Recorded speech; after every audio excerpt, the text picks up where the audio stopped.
Once we have the item name and the item price, what I can do is I can say product names.add item name and product prices.add item price. So I'm simply adding the item name, the item price to these lists,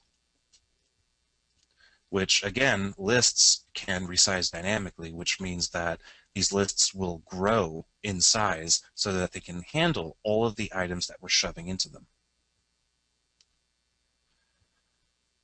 Okay, so basically what happens now is we have, at the end of this while loop, we will have a fully filled product inventory.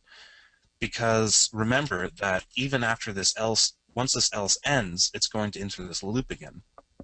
And is entering products is still going to be true unless the user typed in a blank string. So I know we're combining a lot of primitives together, and that's a very common theme in programming. When I say primitive, what I'm referring to is these very basic language constructs like whiles and ifs and elses and so on.